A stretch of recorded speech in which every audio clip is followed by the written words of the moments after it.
Dani Nascimento, ex-head de RH da XP, e Patrick O'Grady, ex-sócio da XP, sócio BTG e um dos fundadores da Vex. Palmas. Patrick é figurinha conhecida de vocês, né? Patrick e Ilana são os sócios da WZ, mas Dani passou pelo grande boom da XP, né? Acho que, para quem não sabe, a Dani que me contratou lá para a XP. E acho que ninguém sabe, né? Mas estão informando todo mundo aqui, a Dani que me contratou para a XP. E, inclusive, já agradeci, né? Vou agradecer de novo. Obrigado, tá? Porque se não fosse isso, eu não estaria aqui hoje. Muito orgulho de ver a tua evolução. Parabéns. Obrigado. Eu acho que, de novo, em um mercado que a gente teve muito incentivo para crescer no curto prazo, e a gente ainda tem, né? Muito incentivo de crescer no longo prazo, contratar a todo custo, aumentar o time a todo custo, aumentar o número de pessoas. Isso acabou trazendo diversos problemas, né? Essa é a verdade, diversos desafios que hoje já começam a ficar mais claro dentro das operações. A gente tem diversos assessores que não aderem à cultura, diversos assessores que realmente não aderem ao CRM, como a gente comentou no primeiro, no segundo CRM, e diversas dificuldades que começam a conversar com a performance. Quem viu o relatório setorial viu que conforme o tempo da operação aumenta, ou seja, quanto mais tempo a operação existe, menor a eficiência dela. Deveria ser o contrário, né? Conforme você vai ficando mais velho, vai ficando melhor, é uma profissão que você vai ficando melhor, né? É uma profissão de gestão de investimento. Sempre escutei isso dentro do mercado de assessoria. Eu escutei isso do Jacuski, da JGP ex-BTG, escutei isso em inúmeros painéis, inclusive do Esteves, do Guilherme, de diversos gestores de mercado falando assim, minha profissão é ótima, porque conforme eu fico mais velho, eu fico melhor. E no mercado de assessoria, a gente está vendo o contrário. Conforme as assessorias vão ficando mais maduras, conforme os assessores vão amadurecendo, a eficiência está caindo. Seja porque o pessoal está desmotivado, como a gente discutiu no primeiro painel, mas muito também por questão de cultura. Uma das coisas que a Ilana reforçou, a gente trouxe no painel anterior, em relação a, eu tento implementar alguma coisa dentro da minha empresa, não consigo, e isso acaba sendo até um detrator dentro de cultura dentro da minha empresa. No mercado desse, num problema desse, eu acho que assim, já trazendo a primeira pergunta, como é que você vê, como é que eu começo resolvendo esse problema? Se eu estou com essa bucha na mão, onde é que está o problema aqui? Por onde que eu começo? Qual é o primeiro passo? Bom, obrigada pelo convite. Não só ajudei a te contratar, como já trabalhei com o Patrick como stakeholder, já foi meu CEO, trabalhei com a Ilana e com certeza alguns de vocês aqui que hoje são empresários, donos de escritório, também tive a oportunidade de trabalhar na XP. Acho que até, como o RH é um pouco visto como um pouco chato, back-office, porque não entra no negócio, foi algo que a gente aprendeu a fazer muito junto, eu, Patrick e Ilana, acho que começa por isso aqui, o exemplo. A gente percebe, e eu quero fazer um convite a todo mundo que está conversando aí atrás, no café, a gente já vai ter o coffee break, em benefício do respeito a quem está aqui, querendo prestar atenção, se conectar e tirar os insights para colocar em prática nos seus escritórios. Isso é algo que eu aprendi muito com o Patrick, com o Guilherme, com o Leal, com o Carlão, ao longo da minha carreira. Eu entrei na XP, tínhamos 100 pessoas, não tinha nem 300, 400 escritórios. E eu fiquei lá por quase 10 anos, fui a primeira mulher a virar sócia da XP. E cultura começa com exemplo, cultura começa pela liderança. São vocês. Eu acho que ao longo do tempo, essa transformação que você falou, Felipe, ela foi se perdendo. Porque o driver do negócio passou a ser, cara, eu quero mais e mais. E óbvio, é um business de receita. A gente mexe com poder, a gente mexe com status, a gente mexe com a economia. Mas é um business de pessoas, ainda é um business de relacionamento. Por mais que a gente acompanhe o avanço tecnológico, o Brasil ainda possui uma cultura muito paternalista, muito relacional. O cara do TI, ele vai beneficiar no ticket dele para atender mais rápido aquele que ele conversa no café. Isso ainda existe. Então, para mim, tudo começa com liderança. Você tem que ter claramente o que é o teu negócio. O que diferencia o teu escritório do outro. Quais são os valores? Mas não é valor para estar escrito na parede, é walk the talk. Não adianta você falar, e eu trago como exemplo essa cena, porque eu aposto que se fosse o estagiário ou o analista júnior que estivesse ali, ele ia tomar um esporro. Só que se a gente faz, as pessoas vão copiar. Então, para mim, o exemplo ele é fundamental. E eu tive muita sorte ao longo da minha carreira no mercado financeiro, tanto no Bradesco, quanto na XP, quanto na Vitrio, de estar com pessoas que sempre tiveram um sarrafo muito alto e deram exemplo. Porque você não tem tempo para perder. Para você sair na frente, você tem que estar drivado no resultado, você tem que saber claramente o teu papel, você tem que saber os números da empresa, para onde ela está indo, e isso precisa ser catequizado todos os dias. O Patrick lançou uma frase lá na Vitrio que a gente até estampou em camiseta. Liderar dá trabalho, sabe por quê? Você tem que fazer todo dia. É igual beber água, é igual tomar banho. Então a gente colocou, liderança é como beber água, a gente faz todo dia. Então, para mim, cultura tem todo esse impacto, no exemplo. Boa. Patrick? Bom, legal. Prazer estar aqui com vocês de novo. Eu achei muito bacana ali no primeiro painel. Parecia um painel de gente, né? Eu nunca vi um painel, seja aqui nos eventos da WZ, nos eventos da XP que eu participei, onde tivesse tido um foco tão grande em se falar de pessoas, mesmo não sendo um painel de pessoas. Isso diz alguma coisa para a gente, né? E se eu não convenço vocês com essa primeira afirmação, eu vou usar a segunda. Quando o Felipe perguntou, volta 10 anos aí, com benefício de profeta do passado, né, engenheiro de obra construída, quais foram os seus erros, né? Eu não sei se vocês perceberam, mas quase todos, eu fui anotando, quase todos os erros que os três trouxeram estão relacionados a pessoas. Então, acho que isso diz alguma coisa que conecta com essa primeira pergunta. E eu sei do desafio, né, ainda mais quando a gente está empreendendo, e da meta de curto prazo, muitas vezes, né?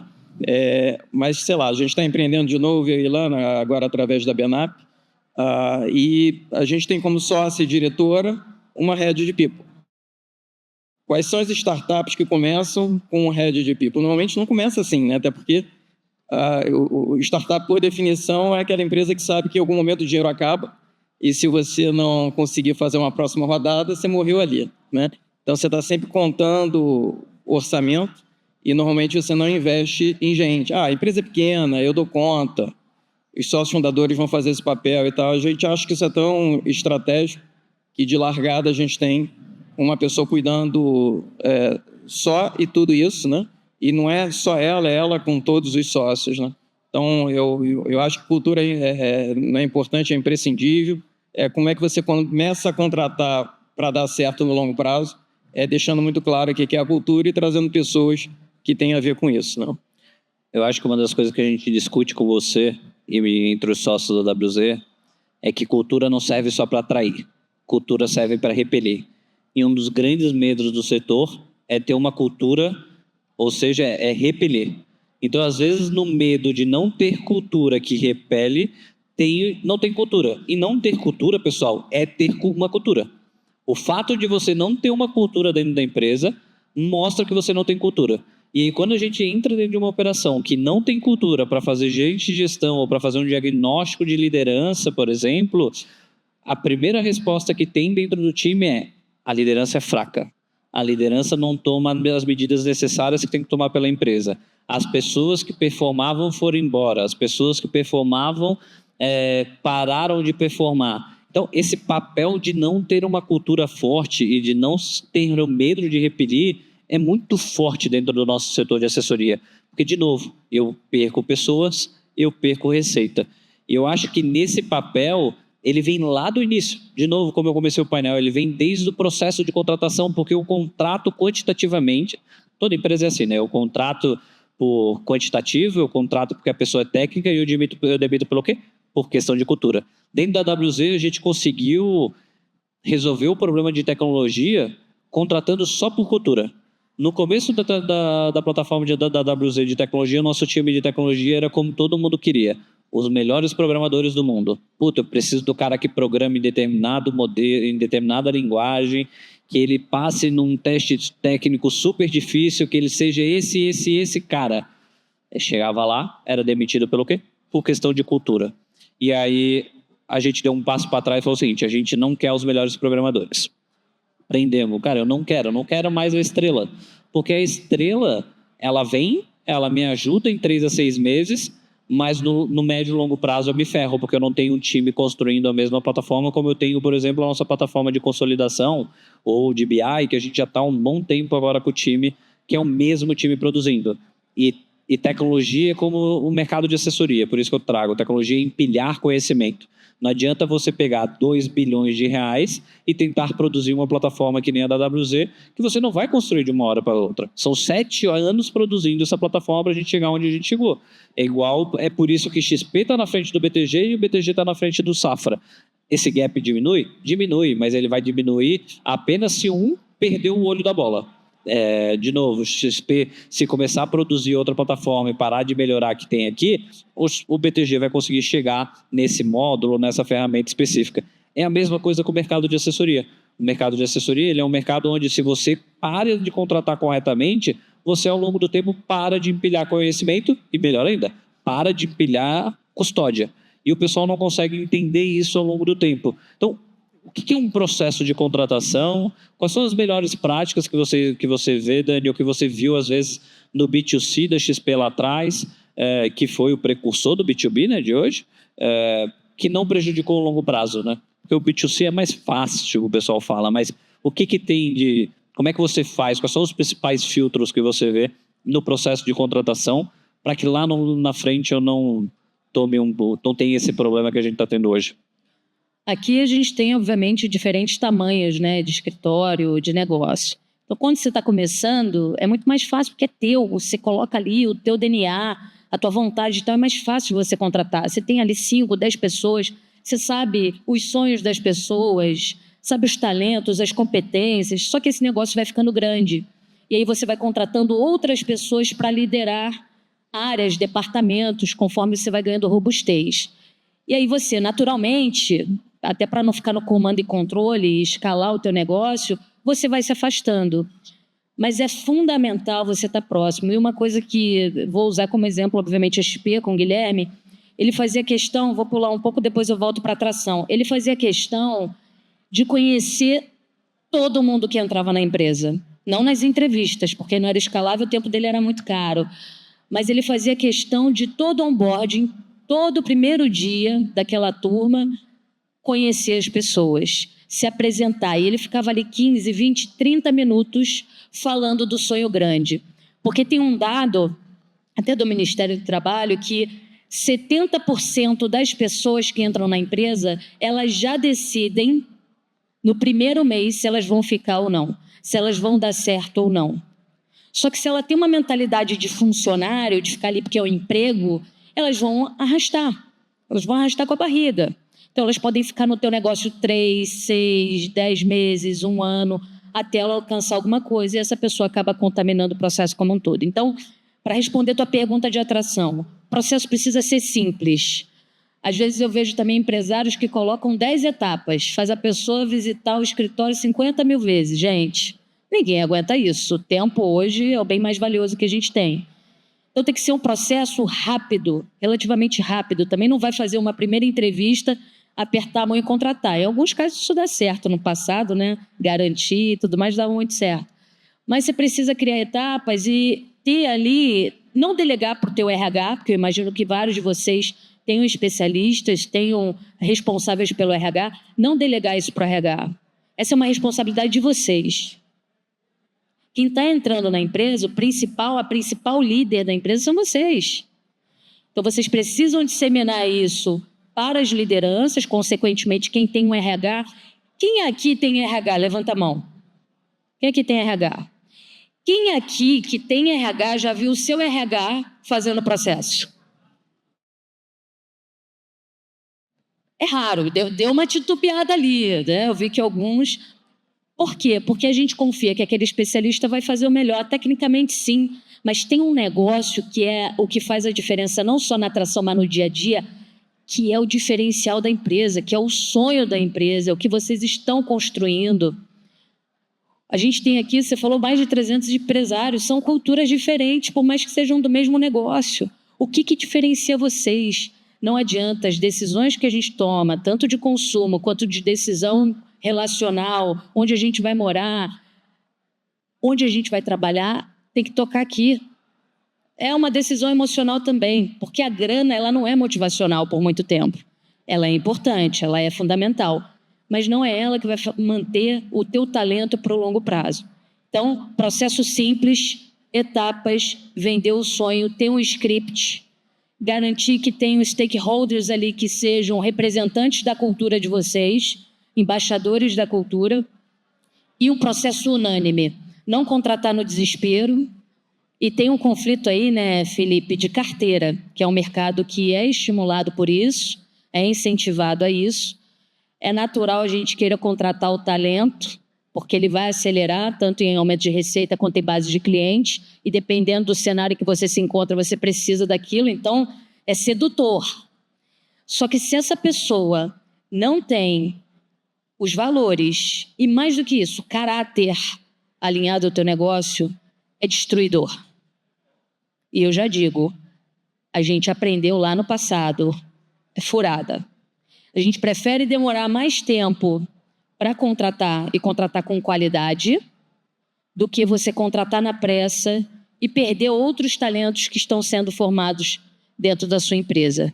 Eu sei que fica muito no discurso, mas se vocês colocarem os custos diretos e indiretos que isso acaba gerando, é drástico. É uma sensação de curto-prazismo. Eu vou trazer esse comercial, vai me trazer a carteira, mas quando você olha 6, 1, 2, 5 anos, 10, que eu acredito que é o tempo, longuíssimo prazo que vocês criaram o negócio de vocês, essa pessoa não vai estar junto. Só complementando, quer dizer, eu acho que na atração a gente pode dividir em forma e conteúdo, né? Conteúdo é o famoso combinado não sai caro. A pessoa tem que saber o que se espera dela naquela organização. Então, todos esses aspectos de cultura tem que estar bem definidos ali para não ter surpresa. Mas eu acho que vale gastar um pouquinho de tempo também pensando na forma, né? Lá na Benap, a gente classifica que se uma pessoa sai, não importa se pediu demissão ou foi demitida, em até 3 meses, isso foi um erro de contratação. Por mais que a empresa esteja crescendo de forma acelerada, uma startup, né? Então, por definição, as coisas acontecem muito rápido. 3 meses, cara, erramos em alguma coisa, né? Então, a gente tenta minimizar esse erro, né? E aí, ainda que a gente precise ser o mais rápido e flexível possível, né? Na dúvida, é melhor você contratar devagar e demitir rápido quando você entender o que está errado, né? E aí, nesse processo de contratação, a gente vai dividindo em etapas e vai criando uma série de acompanhamentos ao longo desses 3 meses. Vou só dar 2 exemplos aqui para tangibilizar para vocês. Um deles foi sugestão da Dani, quando a gente estava na Vitro, e que a gente carregou para a Benap agora. Normalmente as pessoas começam no início da semana, né, na segunda, na terça. Então a gente manda um vídeo, o líder manda um vídeo convidando a pessoa para o dia seguinte. Então eu contratei o José sabe, vai começar a segunda-feira, no domingo ele recebe um vídeo super curto, 1 minuto, em que eu, o líder dele, estou dando boas-vindas. Pois a gente está super empolgado e você começa amanhã com a gente, vai ser muito bacana a gente estar junto, o time, isso, aquilo. Quer dizer, o impacto que isso dá na pessoa... Gente, um investimento ridículo de tempo, né? O impacto que isso dá na pessoa, e não só na pessoa, em quem está do lado dele, né? O José vai mostrar para a Maria, que é a esposa dele, ou para o filho, quem quer que seja, ele já começa com o pé direito, né? E o segundo exemplo, com 1 mês, a gente faz uma reunião de onboarding. Todo mês tem uma reunião de onboarding de quem entrou naquele mês, né? Eu, como CEO, e a Alexandre, a nossa head de People, tocamos essa reunião, mas toda a diretoria é convidada. Então, a Ilana e nossos outros diretores, todos participam. Se tiver algum conflito de agenda, podem até não participar, mas, em geral, eles estão lá. E o objetivo dessa reunião de onboarding é melhorar para quem vem depois. Então, a gente começa dizendo, todo mundo gosta de elogio, mas hoje a gente está aqui para, de novo, acolher vocês ainda estão no primeiro mês, e perguntar para vocês o que a gente poderia ter feito melhor ao longo de todo esse processo de atração e de contratação de vocês. Porque a gente quer que o próximo que venha depois de vocês não tenha o problema que, eventualmente, vocês encontraram.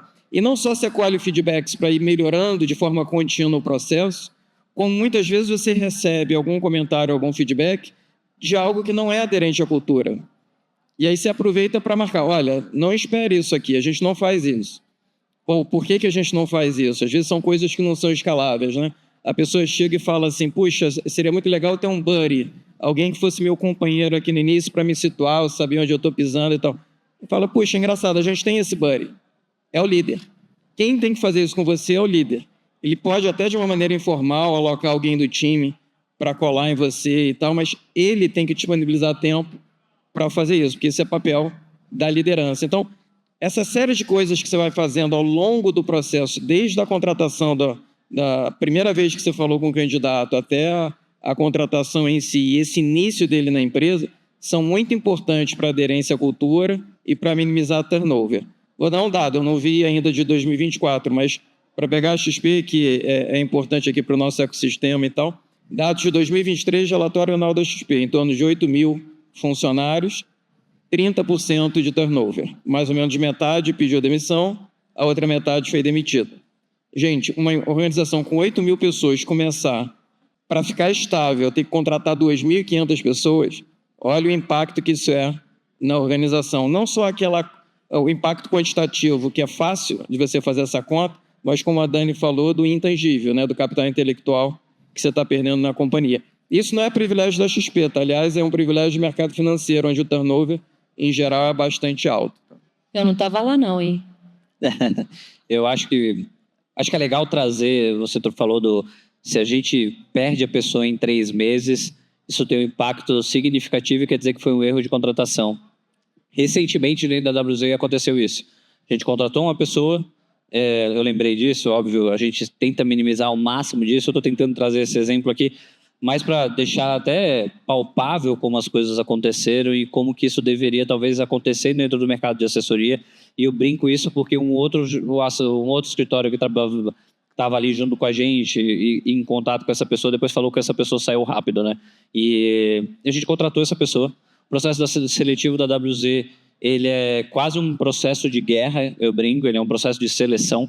A gente fala, aqui não tem, assim, por mais que a gente permita home office, a gente fala, aqui não tem home office, aqui é 100% presencial. Para vocês terem uma noção, de cada 10 programadores, 8 desistem dentro da primeira entrevista na WZ. A gente tem um processo realmente bem pesado. E essa pessoa passou por todas as etapas, dizendo, não, eu quero fazer presencial. Não, a gente falava de, aqui tem que trabalhar mais, aqui tem que trabalhar, aqui não é uma cultura completamente diferente porque a gente era para sair de Florianópolis, é completamente da região de Florianópolis. A gente não gosta do time que chega tarde, que sai cedo, da galera que sai do meio do dia para treinar, da galera que sai do meio do dia para fazer função pessoal. A gente explica tudo isso, explica isso no processo inicial, na entrevista com o RH, que o RH só faz a primeira entrevista, na entrevista técnica, na liderança e na final com as entrevistas com os sócios. Normalmente são 3 etapas, mas essa era uma vaga um pouco mais sênior, são 4. A pessoa entrou, ela começou a furar esses pilares durante 2 meses, pilares que às vezes uma parte da liderança via, outra parte da liderança não conseguia ver, porque não adianta, a liderança normalmente não vai conseguir ver todo mundo, eu não vou conseguir ver o horário que a pessoa entra, eu não vou conseguir ver o horário que a pessoa sai, eu não vou conseguir ver a pessoa executando a tarefa do dia a dia, mas o time inteiro vê. E aí a gente foi colhendo os filtros, então a gente faz um acompanhamento muito próximo. No primeiro mês é toda semana feedback, às vezes mais de uma vez por semana, além dos alinhamentos que tem. E depois eu vou espaçando os feedbacks. No segundo mês a gente decidiu, não vai dar, não tem como, vamos demitir essa pessoa. E a gente demitiu essa pessoa no segundo mês de empresa. Foi um susto para o time, mas a primeira coisa quando a gente chamou, falou assim, ó, estamos demitindo essa pessoa, era uma pessoa sênior que a gente tinha contratado para o time, ali, pleno sênior, e a primeira resposta que o time me trouxe não foi uma pessoa, foram várias pessoas depois que me trouxeram, foi o seguinte, ainda bem que vocês demitiram, porque essa pessoa fez isso, que eu não sabia. Eu falei, cara, como é que essa pessoa estava fazendo isso e vocês não trouxeram esse feedback para mim? Eles falaram, eu não sabia que eu tinha que trazer. Então foi ali que eu criei, inclusive dentro da carta, existe essa figura porque aconteceu dentro da WZ. A liderança situacional. A liderança situacional é a liderança que o estagiário pode exercer. É a liderança que acontece no cafezinho, no almoço, e que vocês, donos, gestores, sócios, não conseguem identificar, que é aquela liderança quando a pessoa vai falar mal da empresa, a pessoa fala, olha, cuidado, se você continuar assim, você não vai se dar bem aqui. Então, depois eu fui descobrir que essa pessoa falava o seguinte, eu não trabalho fora da empresa. E aí uma da pessoa já tinha dado feedback para ela. Se você não trabalha fora da empresa na WZ, provavelmente não vai durar muito tempo aqui.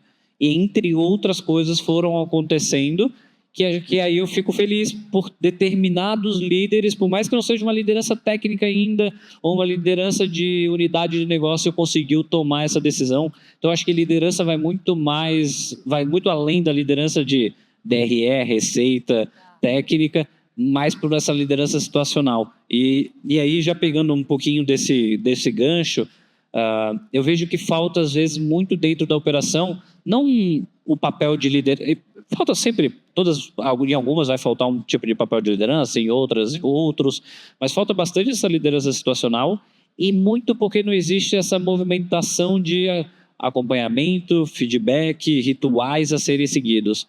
O que são os principais rituais que vocês seguem dentro da empresa de vocês? Eu posso falar um pouquinho da WZ, mas que seguia dentro da XP, ou que você olha como melhor prática do processo de gestão, e hoje dentro da Plenap, né? O que são os principais rituais?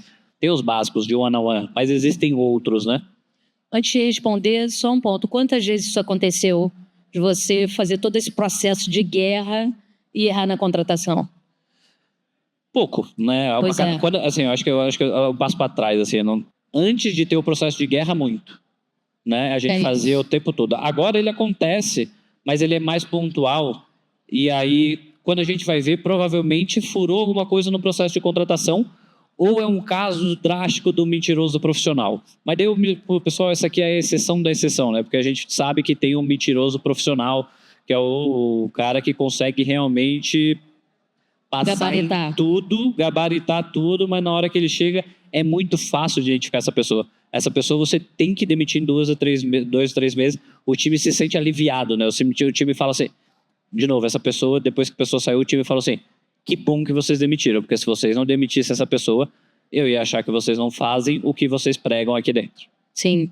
Profissionalmente falando, até por ajudar e mentorar muitas lideranças, inclusive do mercado financeiro, e profissionais que também estão rampando, existe uma falta de clareza do profissional. Então, quanto mais explícita a empresa for no que ela valoriza e no que não valoriza, de como funciona o dia a dia, melhor. Porque é isso que você falou. De 10 profissionais de tecnologia, 8 já saem na primeira etapa, ótimo. Imagina se esses 10 fossem até o final.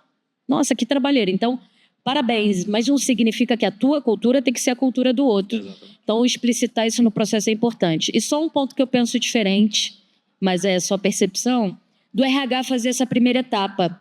Isso é muito comum no mercado. Só que não tem ninguém melhor do que a própria liderança para contratar o profissional.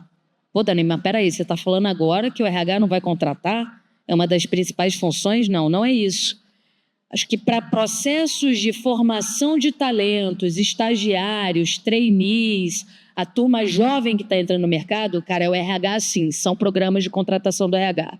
Agora, se é um profissional mais sênior, um especialista, cara, vocês e os líderes de vocês sabem tão bem quanto o RH e esse processo vai ser mais eficiente. Então, é só para a gente também não pegar como ferro e fogo, que o processo tem que começar pelo RH, é a gente também adaptar a realidade do nosso negócio e do nosso mercado. Acho que só para complementar, uma coisa é óbvia, o RH não vai tocar todo o processo de contratação. Se você vai botar ele no meio, no fim, no paralelo, junto com a liderança, uma coisa é muito clara, o RH não deveria começar e terminar. Né? Eu acho que isso daqui é meio óbvio, assim, eu acho que depois a gente pode discutir sobre em que momento ele entra, mas eu vejo isso dentro dos escritórios, eles tratam o RH como headhunter, e o headhunter faz todo o processo. Só a última entrevista que fica para os sócios. Bom, e tu acha que quer começar, Patrick? Você? Ah, Patrick, vamos mudar um pouquinho. Ladies first. Rituais. Ah, tá bom. Rituais. Gente, se vocês forem assistir qualquer treinamento, imersão de liderança, RH, vai ter lá umas 20 listas do que todo líder tem que fazer. Eu sou da teoria que menos é mais. A gente precisa aprender a fazer, colocar em prática o feijão com arroz, que não acontece. Então não adianta vir com uma cartilha com 10 rituais, ó, vocês têm que fazer one-on-one, vocês têm que fazer difusão all hands, vocês têm que fazer reunião semanal, daily. Nossa, cansei. Eu, particularmente, até como liderança, não dou conta. Então, menos é mais. É aquele ritual que garante o quê? Você tem que ter minimamente frequência, não dá para ficar combinando e descombinando, então você tem que ter frequência, qualidade e um objetivo. E esse objetivo tem que estar alinhado ao objetivo do negócio, ao resultado do negócio. Principalmente com vocês que atuam com assessores, né, com comerciais, quais os rituais que eu tenho que ter? Como é que tem que ser o formato da minha one-on-one? Você tem que ter esse papo com o teu assessor. Se vai ser semanal, quinzenal, mensal, cada um vai adaptar aqui. Eu não gosto de rituais muito espaçados, só quando você tem realmente um nível de maturidade profissional muito alto. Mas é o seguinte, é definir o que é a meta, para onde a empresa está indo, por que ela está indo para lá, qual é o papel dessa pessoa e o que precisa ser feito. O teu papel enquanto liderança ou dos teus diretos é tirar qualquer tipo de impedimento. Porque a partir do momento que você fez um combinado com essa pessoa e ela se autorresponsabilizou por entregar, ela tem que bater no peito. Porque um dos maiores erros que a gente também comete enquanto liderança é: fulano não vai fazer, então eu vou pegar para fazer porque o meu cliente está esperando. E aí você começa criando aquela cultura de gato gordo, do profissional que está ali acomodado. Se eu não fizer, meu chefe, minha chefe vai fazer e está tudo tranquilo. Então, uma das primeiras coisas que tem que estar na cultura, no processo de atração, se vocês querem se diferenciar e ter um time de alta performance, é a autorresponsabilidade. A partir do momento que a pessoa se comprometeu a entregar um resultado, ela tem que ir até o fim e você e a empresa estão ali para ajudá-la. E toda e qualquer iniciativa que for em prol do negócio e em prol do cliente, acelera. Então, para mim, o one-on-one é um ritual de alinhamento mensal com toda a empresa é importante para falar de números, para falar de dados, de estratégia, de mercado. É importante, porque senão a pessoa só fica ali no trabalho dela, executando. Chega uma hora que ela satura. Então, falar do negócio é importante. Se eu pudesse escolher 2 para começar, para fazer o feijão com arroz bem feito, é isso. É o one-on-one e uma reunião com toda a empresa, se possível semanal, como a gente fazia na Vitro, mas se não mensal, para apresentar todos os dados e estratégias do negócio. Mas tem muito mais. Eu acho que é um tema super amplo, né? Dá para fazer uma conversa só disso, mas eu vou tentar deixar aqui 2 contribuições. A primeira, assim, aí, se são mais ou menos rituais, eu gosto da provocação da Dani, que menos é mais, mas tem, dependendo do segmento de atuação, do tamanho da empresa, você pode ter mais ou menos rituais. É importante ter como artefato o guia da liderança. Quer dizer, você tem que ter um documento onde está ali muito claro o que você espera de cada uma das lideranças da sua empresa. E esse guia é importante que a pessoa, quando entra na companhia para ser líder, ou quando ela é promovida para uma posição onde ela vai exercer liderança, você repasse isso com ela, né? E ali ajuda naquela história do combinado não sai caro, né? Essa ideia do all hands, a gente começou na Vitro, inicialmente não existia ainda a pandemia, então o mundo era todo presencial e a empresa era pequena. E depois a gente partiu para o vídeo. Na Benap já começou no vídeo, para vocês terem ideia, né? E hoje a gente faz de 15 em 15, conforme a empresa cresça, talvez passe para uma vez por semana, porque é um ritual legal, onde você tem um fórum, você está comunicando tudo que está rolando na empresa, você dá visibilidade para os principais heads falarem e atualizarem o que está acontecendo lá. No mínimo, ninguém na empresa pode dizer que não está informado, né? E ali você cria um fórum onde você abre e dá voz para as pessoas interagirem, perguntarem, seja simplesmente levantando a mãozinha e falando ou mandando no chat.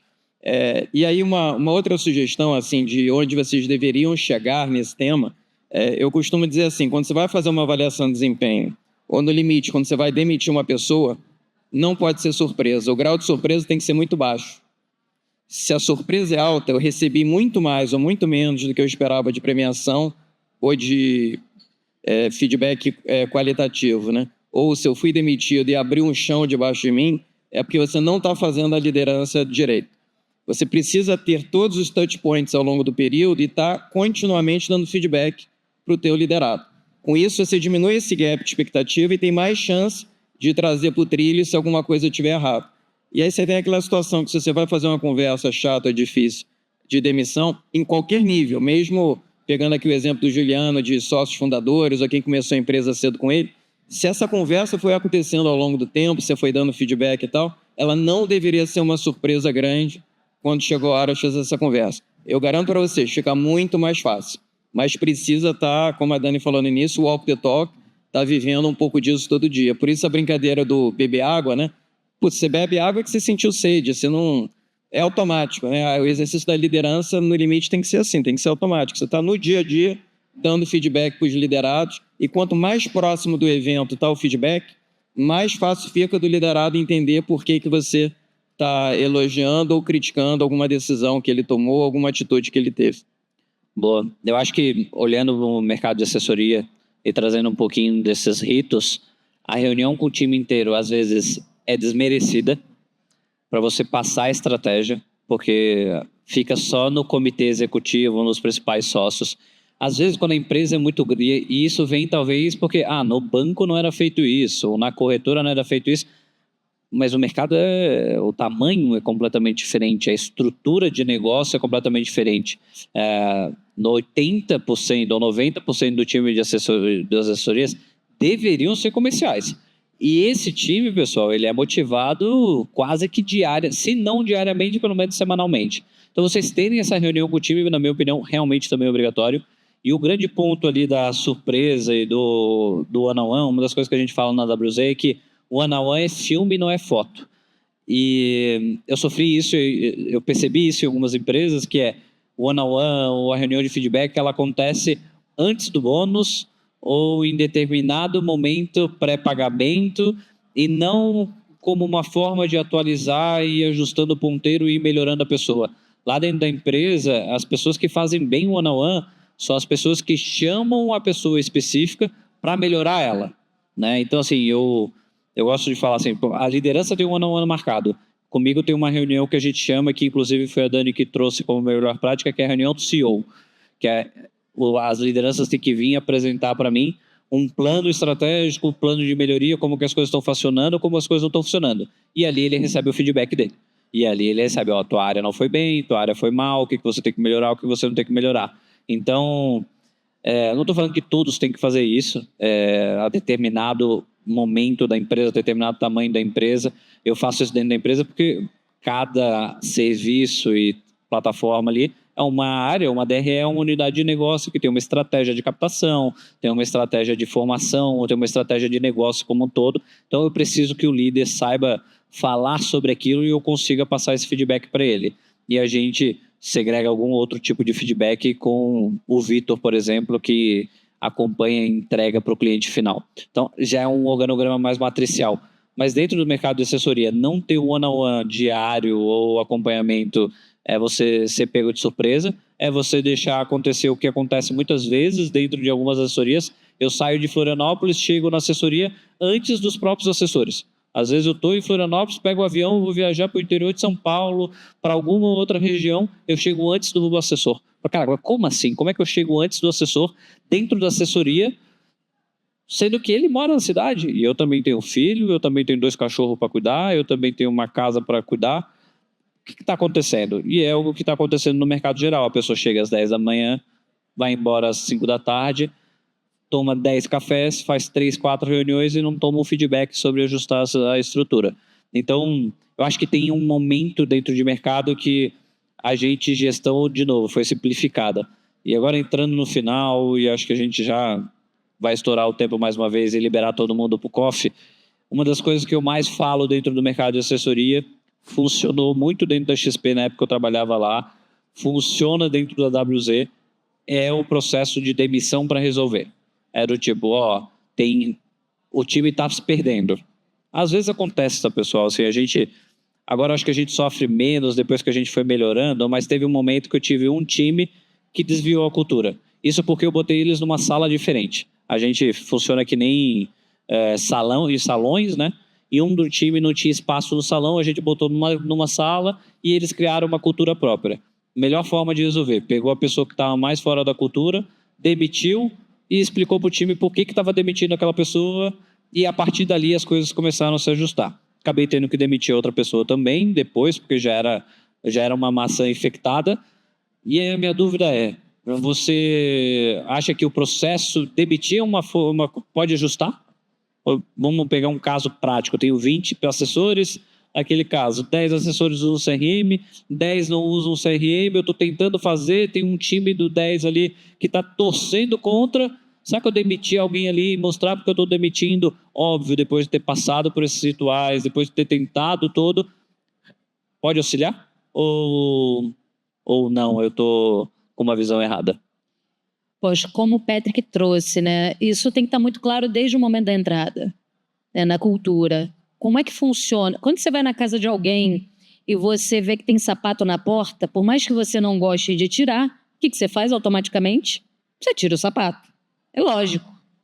Então, essas iniciativas de apagar a luz da sala, que a gente falava muito na XP também, de servir um cliente, mesmo que eu não seja a moça da Copa, usar o CRM, porque isso é fundamental, e a Cris Junqueira fala muito isso. Gente, porque a gente foi contaminado nos últimos anos pela questão do Ikigai, do propósito, que é muito legal, só que as pessoas se prenderam tanto a isso que deixaram de fazer o básico muito bem feito. A gente não vai amar tudo que a gente faz. Todo mundo aqui tem uma parte do trabalho que é chata, que é operacional. Mas se aquilo é parte da minha função e do meu papel, tem que estar muito claro para mim, enquanto profissional, que eu preciso fazer. Eu preciso fazer pelo meu cliente, eu preciso fazer em prol da empresa, eu preciso fazer em prol do meu parceiro, meu colega que está aqui do lado, em respeito à minha liderança, em respeito a todo o ecossistema. Porque senão, no final do dia, eu estou me achando superior àquelas pessoas, superior àquele ambiente. E isso é totalmente nocivo. Não sei se pegar de imediato os 10 profissionais que não utilizam CRM e já demitir de uma vez... Demitiu um só.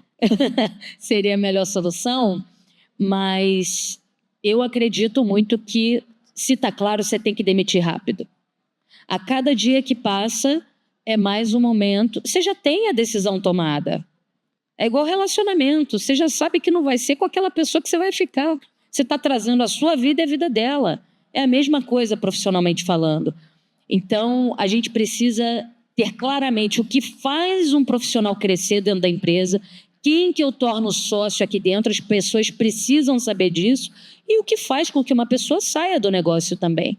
E fazer isso muito rápido, porque isso dá resposta para aquelas pessoas que estão ali pelo longo prazo, elas vão te admirar e vão falar, pô, que bom, assim como você usou de exemplo, que bom que mesmo que numa contratação a gente vai errar, isso faz parte. Mas que bom que vocês tomaram a decisão rápida. Imagina se vocês mantivessem esse profissional por 1 ano na empresa. Vocês com certeza perderiam outros talentos. Então, gente, de novo, a gente vive numa cultura no Brasil que é diferente de Europa, que é uma cultura mais objetiva, né, mais direta, que a gente tem uma questão relacional no trabalho, mas a gente não pode deixar isso sobrepor. O que é certo, o que é combinado. Não funcionou, infelizmente, a gente tem que fazer um movimento. E na XP, a gente fazia bastante, inclusive. Né? Eu acho que uma das coisas que eu coloco... O Guilherme falou isso e a gente já... O Guilherme Vestimão falou isso em Montevidéu, no último B2B, quem é da XP aqui vai lembrar. E uma das perguntas que a gente já tem aqui dentro da empresa é: você contrataria essa pessoa de novo? Se você não contrataria essa pessoa de novo, muito provavelmente essa pessoa deveria ser demitida. Ou deveria receber algum feedback para ajustar e aí depois ser demitida.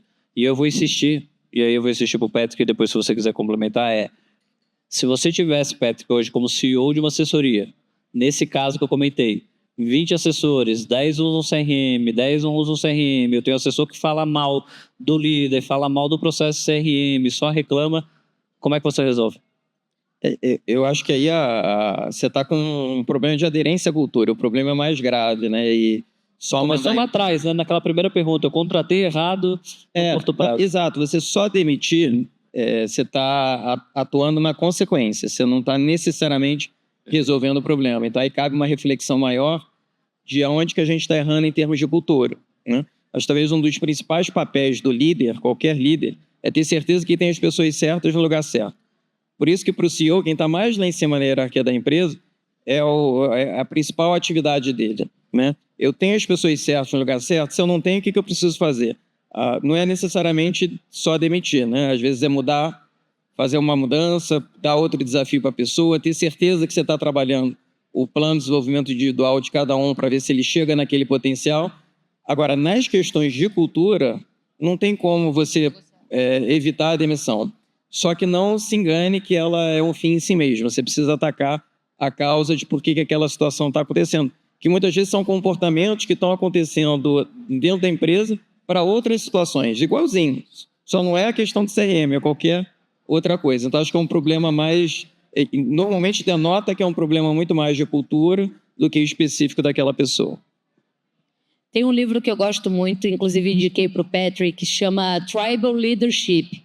E ele traz 5 tipos de profissionais em toda a empresa. Depois vale até assistir no YouTube, ao invés de ter que ler o livro inteiro.